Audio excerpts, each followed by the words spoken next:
गांव के एक छोटे से कोने में रमेश नाम का एक गरीब किसान रहता था। वह मेहनती और ईमानदार था, लेकिन किस्मत की मार ने उसे जीवन में कई बार हार का सामना करवाया था। उसका पूरा परिवार खेती पर निर्भर था और बारिश के भरोसे ही उनकी फसलें उगती थीं। कई सालों से बारिश न होने के कारण उसकी हालत और भी खराब हो चुकी थी। रमेश के परिवार में उसकी पत्नी सविता और दो छोटे बच्चे, मोहन और गीता। रमेश दिन रात खेतों में मेहनत करता, लेकिन जिस मौसम में अच्छी फसल की उम्मीद होती, उसी मौसम में या तो बारिश नहीं होती या फिर बेमौसम बारिश से सारी फसल बर्बाद हो जाती। ये सिलसिला कई सालों तक चलता रहा। हर बार रमेश और उसका परिवार भगवान से अच्छी किस्मत की दुआ करते, लेकिन किस्मत मानो उनका साथ छोड़ चुकी थी। एक दिन गांव में एक साधु महाराज आए। लोग कहते थे कि वे बहुत सिद्ध पुरुष थे, जिनकी आशीर्वाद से लोगों की किस्मत बदल जाती थी। गांव के लोग साधु महाराज से मिलने और आशीर्वाद लेने के लिए उनके पास जाने लगे। रमेश ने भी सोचा कि शायद साधु महाराज की कृपा से उसकी किस्मत भी बदल जाए। अगले दिन वह अपने पूरे परिवार के साथ साधु महाराज से मिलने चला गया। रमेश ने साधु महाराज के चरणों में प्रणाम किया और अपनी दुख भरी कहानी सुनाई।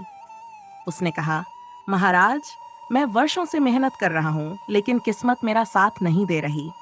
कृपया मुझे ऐसा उपाय बताइए जिससे मेरी किस्मत बदल जाए।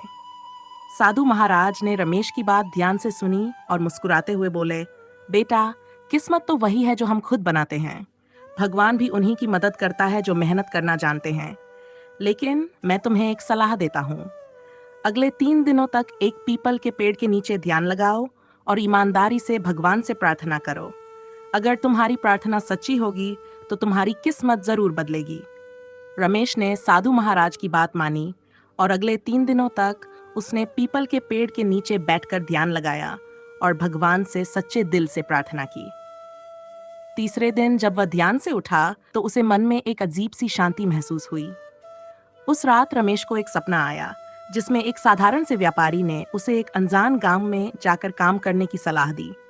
सुबह होते ही रमेश ने अपने सपने के बारे में सविता को बताया।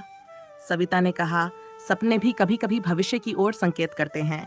अगर तुम्हारा मन कह रहा है तो उस गांव जाकर देखो, शायद वहां कुछ अच्छा हो। रमेश ने अपनी पत्नी की बात मानी और अगले ही दिन उस अनजान गांव की ओर निकल पड़ा। जब रमेश उस गांव पहुंचा तो उसने देखा कि वहां के लोग लकड़ी की कारीगरी का काम करते थे। रमेश ने भी वहां एक व्यापारी से बात की और उसे अपनी मेहनत से प्रभावित किया।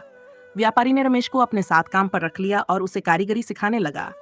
कुछ ही महीनों में रमेश ने इस काम में महारत हासिल कर ली। उसकी कला की चर्चा आसपास के गांवों में भी होने लगी और उसे कई जगहों से ऑर्डर मिलने लगे। धीरे धीरे रमेश की किस्मत ने उस सफलता की ओर मोड़ दिया। अब वहां वो का एक प्रमुख कारीगर बन चुका था और उसकी आमदनी भी काफी बढ़ चुकी थी। उसने अपने परिवार को भी उस गांव बुला लिया और सब लोग खुशी खुशी रहने लगे। रमेश अब अपने पुराने दिनों को याद करके सोचता, किस्मत कभी भी स्थिर नहीं रहती, मेहनत और धैर्य से ही उसे बदला जा सकता है। इस तरह रमेश ने अपनी मेहनत, धैर्य और सही समय पर सही निर्णय लेने से अपनी किस्मत बदल डाली।